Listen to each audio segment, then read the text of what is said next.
Standard 7th, Subject Civics, Chapter 6, Directive Principles of State Policy and Fundamental Duties. Dear students, in the last two chapters, we studied the fundamental rights guaranteed by our Constitution. We learned what rights Indian citizens enjoy. We also learned that our rights have judicial protection. We understood the importance of fundamental rights in our individual and public lives. We learned about right to equality, right to freedom, right against exploitation, right to freedom of religion, cultural and educational rights, and right to move to the court. With this background, we shall now understand what the directive principles of state policy are. Fundamental rights put restrictions on the power of the government. The directive principles of state policy and fundamental rights form the concerns of Indian Constitution. A few restrictions upon the states are listed here. State shall not discriminate between and among citizens on the basis of caste, religion, race, language, or sex. State shall not deny anybody equality before the law and equal protection of the law. So these things should not be denied. No person shall be deprived of his life. And last, state shall not impose any religious taxes. So taxes should not be collected from people on basis of religion. The Constitution has given instructions to the state about what policies it should undertake. This is in the nature of giving directives or guidelines about how to achieve the goals expressed in the preamble. Hence, they are called as directive principles of state policy. Why were the directives included? When India won independence, we faced a great challenge of establishing order and carrying out smooth administration of our country. That time, eradication of poverty, backwardness, and illiteracy had to be urgently pursued. The task of nation building had to be undertaken. For this, new policies had to be drawn up and their implementation had to be undertaken. So it was a major task. The goal of people's welfare had to be achieved. In short, India had to be transformed into a developed and progressive nation. So that is what we called nation building. The Constitution has specified the subjects to which the union and state governments should give priority in the policies for people's welfare through the directive principles of state policy. Each directive contains a subject for the state policy.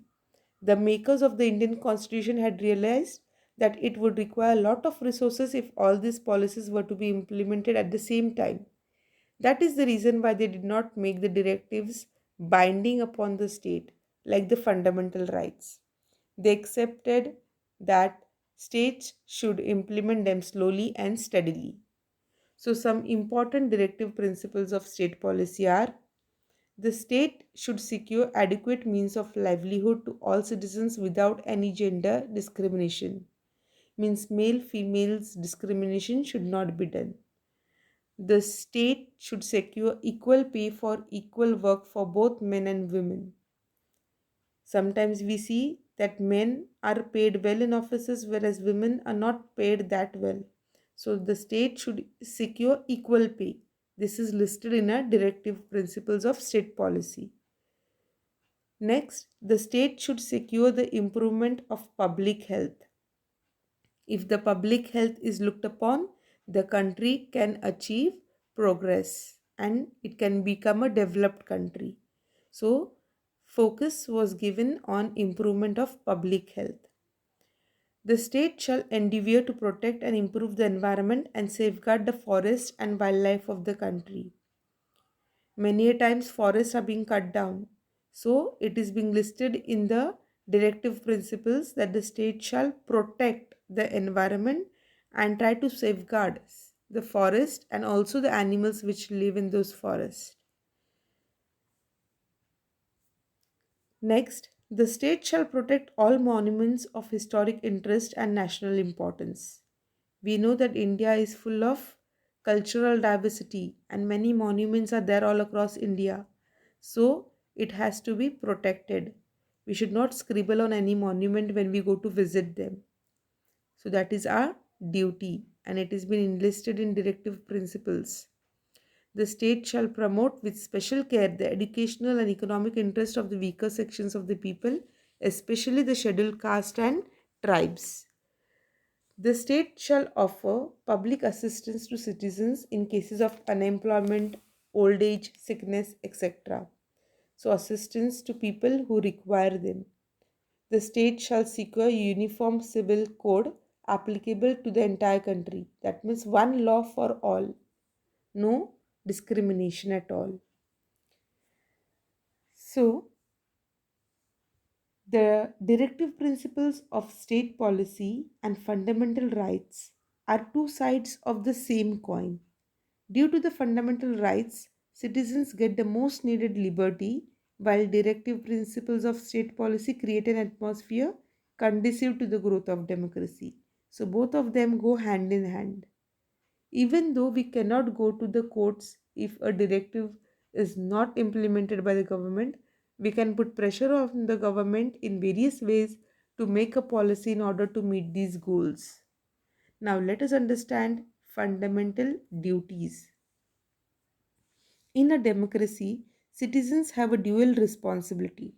Dual means double responsibility. They should not only be vigilant that their rights are not unfairly restricted, but should also fulfill some duties and responsibilities.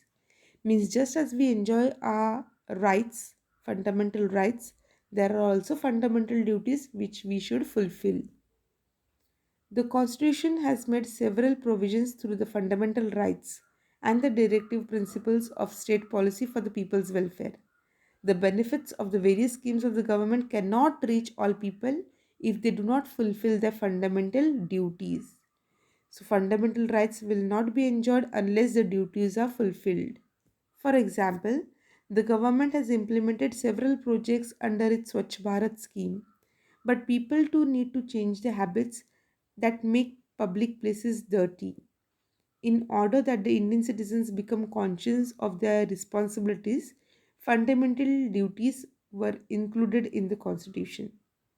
The fundamental duties of the Indian citizens are as follows: to abide by the Constitution and respect the national flag and the national anthem, to cherish and follow the noble ideals which inspired our national struggle for freedom, to uphold and protect the sovereignty, unity, and integrity of India, to defend the country and to render national service when called upon to do so.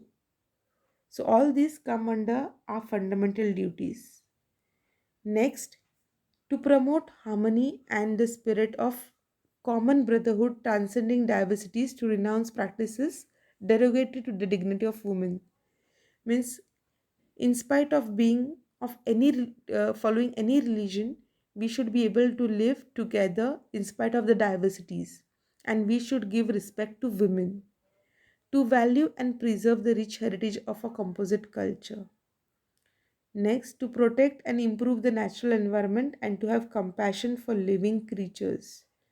So, all living creatures should be protected and cared for. To develop the scientific temper, humanism, and spirit of inquiry and reform. So, we should live a dignified life with humanity. To safeguard public property and to abjure violence, to stay away from violence. Public property is for public use, it's not private profit, so you should use it carefully. To strive towards excellence in all spheres of individual and collective activity so that the nation constantly rises to higher levels of endeavour and achievement. So we should see that our nation progresses. So we should always do such work that will lead to the progress of the nation and take it to higher levels. Every citizen of India who is a parent or guardian should provide opportunities of education to his or her child or ward between the age of 6 and 14 years. As we have learned before in the previous chapter, 6 to 14 years is a fundamental right to receive education. So, every citizen of India who is a parent or even a guardian should see to it that such opportunities are made available to the child for his education. Now, which of the fundamental duties are not being followed in the situations above? First, a boy is scribbling on a historical structure. So here you see that which right is not being or which duty is not being followed by that boy to value and preserve the rich heritage of our composite culture. This particular duty is not being followed here. The boy is scribbling on the historical structure and thereby causing harm to it. In the second picture, you see a hanging lemon and chilies. So, what is happening here? There is no reform. What was the belief in the old system, same is being carried out. So, to develop the scientific temper, humanism, and spirit of inquiry and reform is not followed here. In the third picture, damaging a public bus. What do we see here? In this, we see that the duty is not fulfilled whereby we are supposed to safeguard public property and to abjure from violence, means not to get involved in any kind of violence. So this particular duty is not being followed here. And in the fourth situation, a woman is emptying a garbage can on the street. So here we are not fulfilling the duty to protect and improve the natural environment. So, this way, there are various examples in a day to day life where we do not fulfill our fundamental duties. So, we have to take care as responsible citizens of India to fulfill our fundamental duties. Let's look at some conversations here. The river in our village does not look like a river at all. What an amount of plastic waste. Even if anybody tells me, I will never throw any waste in the river. So these are the thoughts of a boy. The girl says, that is all right, but what to do about those deafening no sounds? And another boy yet says, people just don't seem to realize these things while celebrating festivals. Yes, while celebrating festivals, speakers are put on in full volume. So, we should also be insistent on our responsibilities as citizens. This is another thought. And the last thought is it is our duty to protect the resources and public property of our country. So, let us start step by step. Let us make a few resolutions, a few promises to ourselves. Let us tell girls and boys to go to school. Yes, this can be done. Let us use the different facilities in school responsibility by not scribbling on the desk or walls of the schools. We can use the facilities responsibility by closing the water taps on time. There are different examples where you will understand that yes, I am following my duties, fundamental duties. Let us be proud of our country. Let us participate in the festivals of different religions. Let us celebrate them by avoiding pollution of the environment. Let us use public facilities properly and take good care of the same. Let us perform all the tasks that we have undertaken honestly, always striving for excellence. So, which duties are reflected in the dialogues above? You can see various fundamental duties. Is there a relationship between rights and duties? Yes, they are interrelated. What do you think happens when we follow our duties? When we follow our duties, we can even enjoy our rights to the fullest. So, rights and duties always go hand in hand. At the beginning of the civics section, we got introduced to the goals and characteristic features of the Indian Constitution. We also considered the rights of the Indian citizens and the legal protection guaranteed to these rights by the Constitution. We understood the directive principles of state policy and the fundamental duties of Indian citizens. Next year, we shall study the administration of our country. So, do read this chapter for a better understanding.